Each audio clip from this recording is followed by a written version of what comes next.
I'm going to tell you a little bit about my journey, musically speaking, and that, of course, blends into my journey in life in general.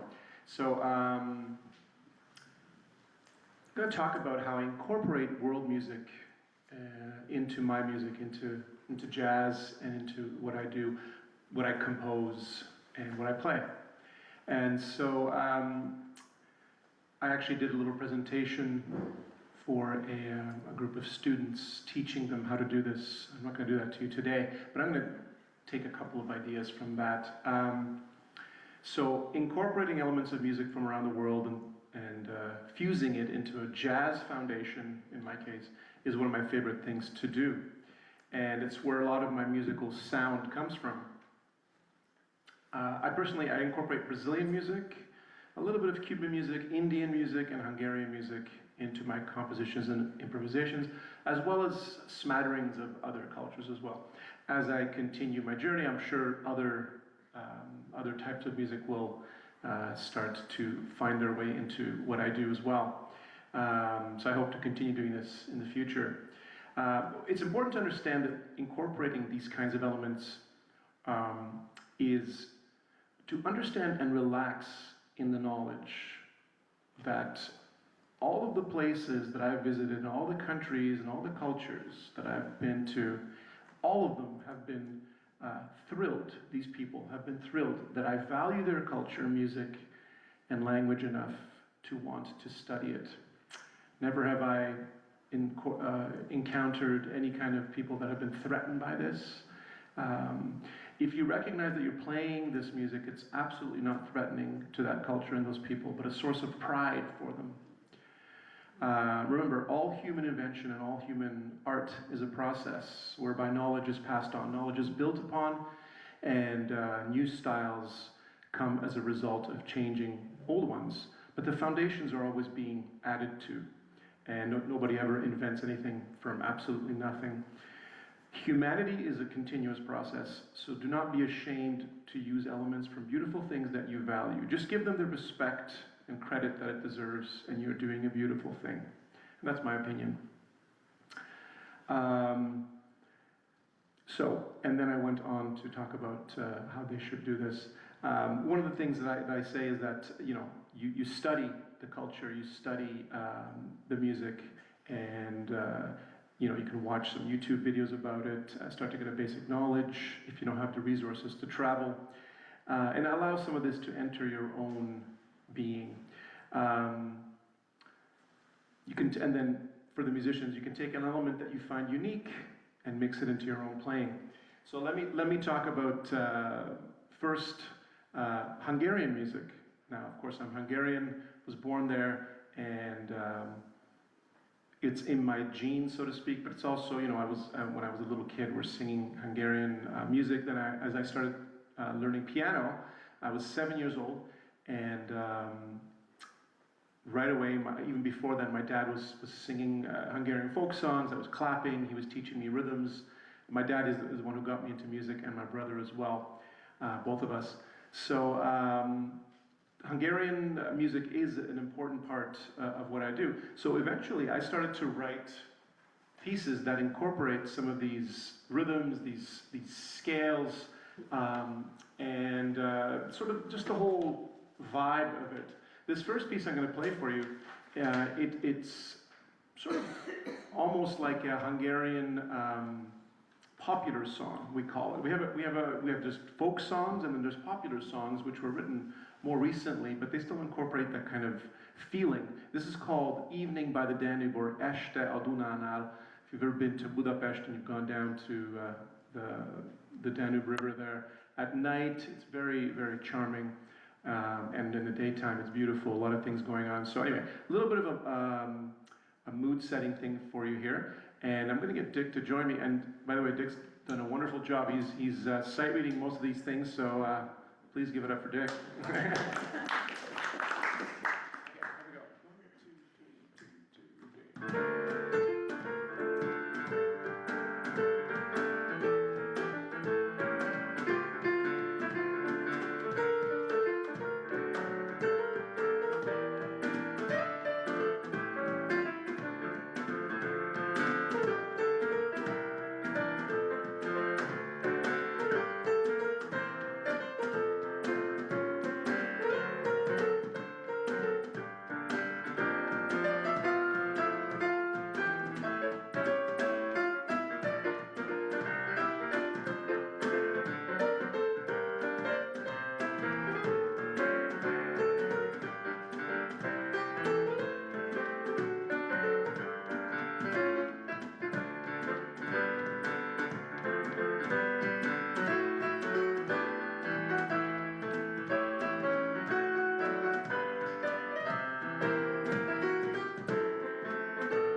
Thank you. Okay, so that's that style. You can feel that. Hopefully, you can envision being in Europe, being down by the Danube, and that sort of romantic, cozy feeling. Now, I wrote another song here, and this is a more reflective of Csango. It's a tribe, Hungarian tribe, actually lives outside of Hungary, most of them, but they incorporate a lot of interesting rhythms and scales as well. And I found that there are a lot of interesting parallels with world music. So Indian music and Hungarian music have several kind of scales in common, and other music as well. And so you'll hear some of that exoticness in this piece. This one I called Canadian-Hungarian Dance.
Thanks so much.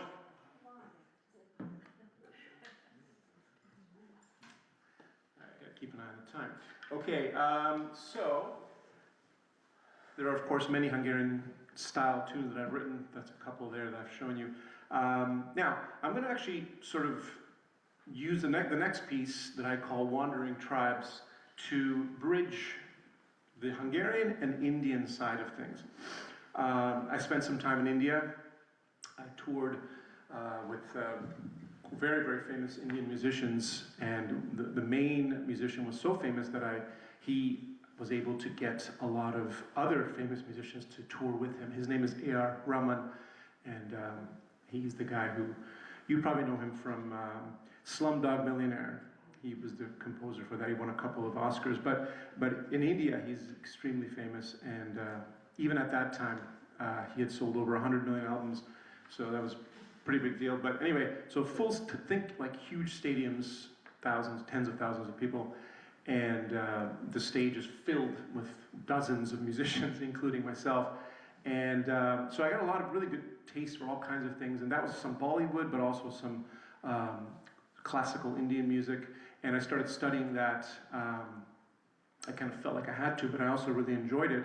And so then I spent some time, I went back to India and I spent some time there.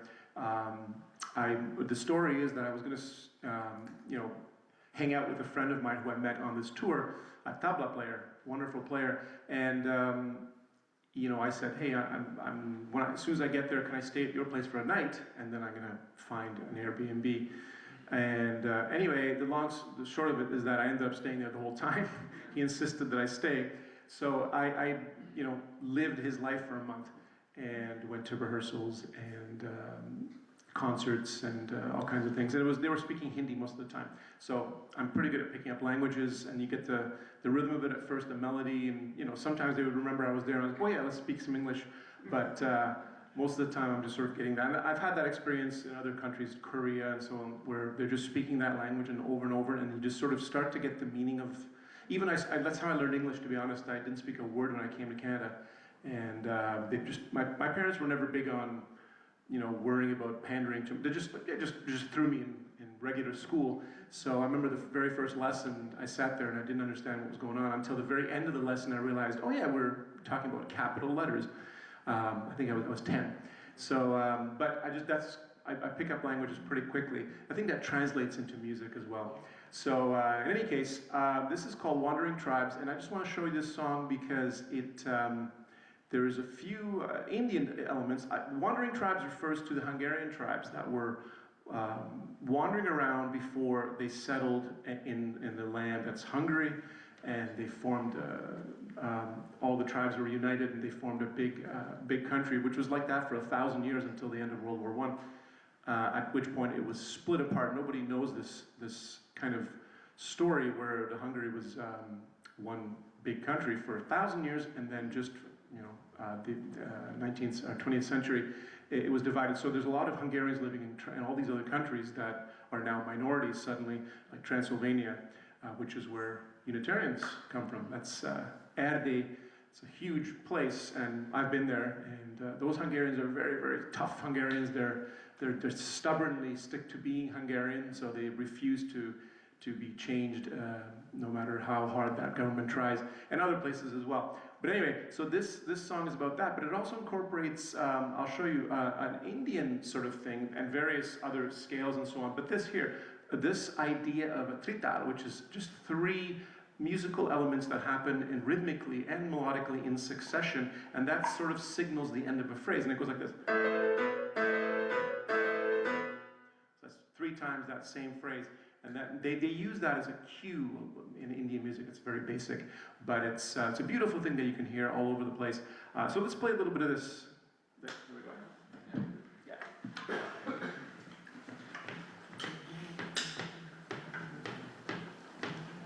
One, two, one, two, three.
Thank you. Great job. By the way, that entire piece is based on here. 1, 2, 3, 4, 5, 6, 7, just one scale. No other notes. So the challenge there is, I was talking to Indian musicians, and they're saying the beauty of Indian classical music and they're saying the beauty of Indian musicians too is how much they can do with so few notes, how much beauty they can express in so few notes, and so it's difficult to just write something just with that and make it sound interesting and make it sound like it's going somewhere. So it's a good challenge. All right, I was going to show you a video, but you know what? Let's continue because I think I don't want to go over time, but another time maybe during the forum, I don't know, whatever. Let's skip ahead to Brazil. So Brazil is another big influence on me, the music, the culture, the people. I speak the language. I've been there a bunch of times. And it's funny, some countries have an extraordinary amount of power musically. Brazil is one. Jamaica is one too. Jamaica is a very small country, but such a powerful music, and it just influences everybody. Everybody likes reggae. Tiny little country, I think it's 3 million people. Cuba, another one. Small population, so powerful musically, everywhere. Whether you know it or not, Cuban music, you've heard it before, most of the time.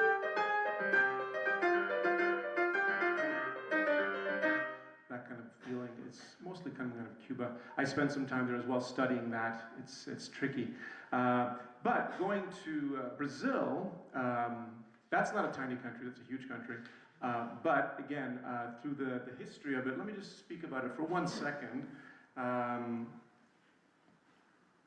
Now, let's see. And if you go to Brazil, make sure you talk to Pedro first. It's good to know someone.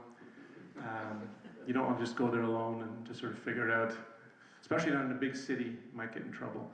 But if you have people, it's a wonderful time. So anyway, Brazil, of course, was colonized, like the rest of the Americas, by Europeans. Mostly the Portuguese, that's unique in that way. The rest of South America is Spanish. So that's a huge difference already. The language is similar but different, and the vibe is very different. I found it to be more fluid and more kind of, Spanish music, Spanish culture and music is a little more, it's got a sort of a certain structure to it. It's a little more vertical, and I found Brazilian music is a little more sort of horizontal this way. It just flows, even the dancing. Anyway, so it's a long, fascinating history, especially the indigenous history. It's probably about 11,000 years old. Unfortunately, we don't know much about the indigenous people's music, though, in Brazil. It's typically the case. It was never preserved. The colonizers didn't care about it. But anyway, in about 1500, they came to Brazil, the Portuguese, and then they started importing slaves from Africa. So they had the most African slaves, more than any other colonized country. So huge African influence. So there's music such as lundu, which is an African music, lots of question and answer. Modinha, which was Portuguese, more lamenting, dramatic music. You mix those together. And the first music that was, I'm jumping ahead to the 1850s, the birth of the music known as choro. Choro is the crying, chorinho is a little crying. Everything in Brazil is diminutive. It makes it very cute and very, I say cute, but what I mean is it's kind of delicious. Everything you have you don't just have a coffee, you have a cafezinho, you have a little coffee. Everything is very cute and very, even like, big macho men talk to each other like this. It's just consists part of the culture. So when you speak a language, I'm sure many of you speak other languages, you live in that language. So when I'm speaking in Hungarian, I'm a slightly different person. When I'm speaking in Portuguese, I'm a slightly different person in the way that, just the way it comes out. And so anyway, same goes with music. So this first song, I'm just going to play a little bit. Normally these are played with a full band. There's improvisations. It goes on for a while. You get more of an effect. But so I wrote several choros, this early type of Brazilian music, which led into samba, which is very widespread music in Brazil. A certain rhythm to it. But anyway, the choro, you can think of it like ragtime. Similar era, maybe a little earlier, but it's kind of like a European music mixed with that African rhythm. As they copied it and then they mixed their own rhythms into it, it became kind of a little more lilting and so on. Anyway, this is called, and because of that similarity, ragtime and chorinho, I call this one Rag Choro. 1, 2, 3.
Thank you. And it would go on from there. I would do improvisation. Go on, and that's just a little taste for you. So let's jump to samba, and samba is an amazing music. Let me see if I have anything talking about it here. Oh yes. So it's 1930. Samba was created, and they started to recognize it as the national music of Brazil. It also grew somewhat out of choro, like I said. There's many types of samba, by the way. There's the samba that's sung by huge samba schools for the Carnival celebrations. And that's the different feeling to jazz samba. And coming out of samba, eventually in 1959 specifically, was bossa nova, which means just new wave. That's what that means. So it was Copacabana Palace was a hotel and in Rio. And that's where Jobim and other people that were very instrumental in this, they came out of there. And Girls from Ipanema was probably the song that you know the best from that bossa nova era. And it was translated to English. So that became huge in the US and therefore spread the popularity of bossa nova all around the world. At the same time, all the jazz harmonies that had evolved in the US started to be introduced and used in Brazil. So the bossa nova was kind of a little bit of a mix of that, back and forth. You see, again, like music just mixes all over the world. And Brazilians love it when you play their music, if you give them credit. I mean, you know, pretend it's something else, but they're, as I said, everywhere I've been, it's always been a beautiful, friendly thing because they recognize that you're just paying credit and using the music to create more beauty. So anyway, without rambling on forever, let's do a tiny bit of this bossa nova, this samba. This is, all of these are my original pieces. This is called Boas Novas, or Good News. Just put a little bit of it. Actually, just play it once. 1, 2, 2, 2.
Well, I'll finish off real quick with one more Brazilian song, just so you know that there's not just samba and bossa nova in Brazil and choro, but many, many rhythms all around the country. It's huge. And so this is actually capoeira. Capoeira is a martial art that I took for over 10 years. And it has its own rhythms and own songs. It's the only martial art that I know of that has music. And that's why I did it. And as you spar, there's music, and the music guides the sparring. And you know, as the master plays faster, you have to go faster, and so on. Anyway, I wrote this. It's called roda, which is it's called the circle. It's like a circle of people that and they face inward, and that's where the sparring. So the energy of everybody comes inward. So here is a little taste of this. We gotta go, but here's a little taste of circle. And if you want more of this stuff, then you can come up to one of my shows. And I just realized I haven't been speaking on the mic, but I hope you can hear me anyway. My next show is December 13th at Herman's. It'll be a Yuletide, kind of not just Christmas, but a more ancient sort of winter, midwinter. There's a pagan side. I start to realize, oh wow, the coziness of Christmas isn't just Christmas, it's actually before that. So anyway, I'm focusing a little bit more on that on this particular concert. Okay, here is my last little piece. Thank you so much, Dick. Thanks for having me. And let's play a little bit of this circle. Here we go. Capoeira.